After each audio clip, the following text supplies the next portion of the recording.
Hello, c'est Marianne et aujourd'hui on va parler écologie. Je pense que vous le savez si vous me suivez depuis quelques temps, j'aspire à avoir une vie plus écologique, en tout cas dans mon quotidien. Et du coup je voulais vous partager aujourd'hui toutes les petites astuces et toutes les petites actions que je fais pour avoir donc ma vie plus écologique. J'ai ici toutes mes petites notes, du coup je vais vous faire un chapitrage par grands points, disons. Donc d'abord je vais commencer par les basiques, ensuite je vais vous parler de comment je suis devenue végétarienne, puis les petites astuces que j'ai pour faire mes courses de manière plus écologique, puis je vais parler des produits ménagers, des petites actions écologiques à faire au quotidien dans la salle de bain, je vais vous parler un petit peu de mes plantes aussi, je vais vous parler de mon expérience par rapport au compostage d'appartement, et je vais terminer par mon chat, vous allez voir. Avant d'aller un petit peu plus dans le détail, je voulais juste préciser que je suis très loin d'avoir un mode de vie écologique irréprochable. Je fais plein d'erreurs, j'en apprends encore vraiment tous les jours par rapport à l'écologie et j'essaye de faire de mon mieux et je pense que c'est le principal, c'est d'essayer de faire de son mieux à son échelle. Donc je commence par les basiques. Je vais pas m'attarder trop sur ces points, mais je trouvais ça bien de les rappeler. Un des basiques dont on a le plus entendu parler, j'ai l'impression ces derniers temps, c'est d'avoir une gourde ou une bouteille d'eau qu'on se trimballe avec nous, surtout en ce moment où il fait très chaud. Quand j'ai pas ma bouteille, j'ai mon thermos et inversement. Donc voilà, j'ai toujours au moins l'un des deux dans mon sac en fonction de ce qui est le moins lourd et le plus pratique pour la journée. Ensuite évidemment, c'est se faire à manger, surtout si vous êtes dans la vie active et que vous travaillez. Quand on va chercher à manger à l'extérieur, il y a beaucoup de plastique, mais vraiment le plastique est partout. Moi je fais ça au maximum, c'est de se préparer à manger en amont et comme ça vous avez vos couverts que vous allez laver, votre boîte à bento, votre lunchbox que vous allez pouvoir laver aussi et réutiliser à chaque fois que vous allez emporter votre petite nourriture.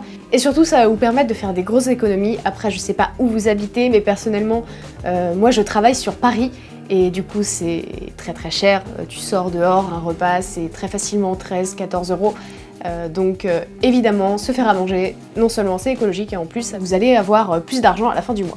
Une autre astuce que j'avais déjà donnée aussi dans ma vidéo top 10 des petites actions écologiques à faire dans sa vie de tous les jours, vidéo que si vous n'avez pas vue je vous invite à aller voir, mais c'est donc de refuser les sacs plastiques en magasin et d'avoir toujours avec vous un petit tote bag qui traîne dans votre sac, ça prend vraiment pas de place et ça évite d'utiliser des sacs plastiques supplémentaires.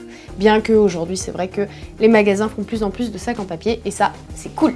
Et après il y a plein d'autres petites actions, par exemple j'avais noté aussi dans ma petite liste de basiques, c'est de refuser les pailles quand vous commandez un cocktail dans un bar. Si elle est en inox ou en bambou et qu'elle se lave, il n'y a aucun souci, mais il faut penser à demander si elle est en plastique et la refuser si c'est le cas.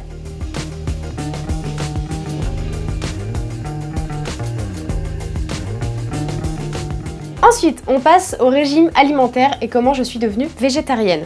Ça a été hyper progressif et justement je vous conseille de faire ça, de le prendre doucement et pas brutalement du jour au lendemain, arrêter la viande, le poisson, surtout si ça fait partie de vos habitudes, faut y aller petit à petit. Personnellement, j'ai commencé par être flexitarienne. Alors un flexitarien, c'est un végétarien flexible, en gros. Moi personnellement, mon flexitarisme, je le vivais de la façon suivante. Je n'achetais pas de chair animale à la maison. Quand je mangeais en extérieur, je commandais en priorité évidemment de la nourriture végétarienne. S'il n'y avait pas, j'allais pas demander au serveur de me faire un truc spécial végétarien, je me rabattais par exemple sur du poisson. Et quand j'étais invitée chez les gens, je leur demandais pas spécialement de me faire un menu spécial végétarien, vu que le principe du flexitarien c'est qu'il est flexible. Et du coup quand j'étais invitée chez des gens, si ils voulaient me servir de la viande, j'allais la manger et j'allais pas rechigner. Et du coup petit à petit j'ai commencé à devenir pescétarienne. Donc pescétarienne c'est quand tu manges pas de viande mais que tu t'autorises encore du poisson ou des fruits de mer, etc.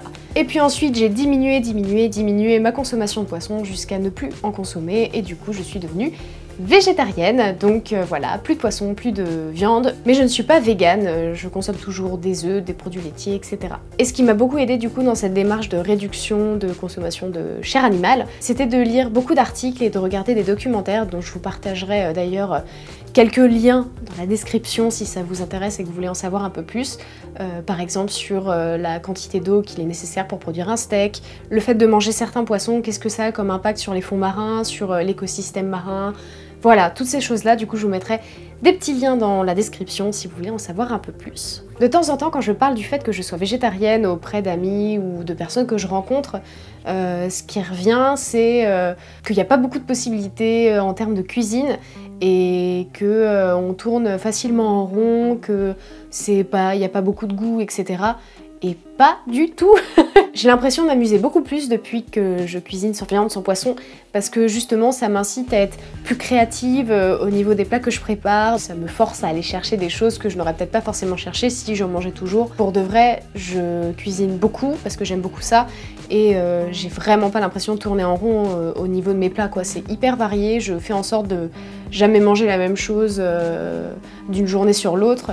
Enfin, vraiment, je varie vraiment beaucoup mes plats. Ma petite astuce, en général, ce que je fais quand il me reste des ingrédients dans le frigo, par exemple, il va me rester une aubergine et j'ai pas forcément une idée qui va me venir, je vais aller sur Marmiton, je vais taper aubergine, je vais regarder toutes les recettes qu'il y a et je vais en sélectionner une nouvelle que j'ai pas encore testée. Et il y a tellement de recettes en ligne, il y a tellement de possibilités que, bah, en fait, on s'ennuie jamais gustativement en tant que végétarien. Mais vraiment.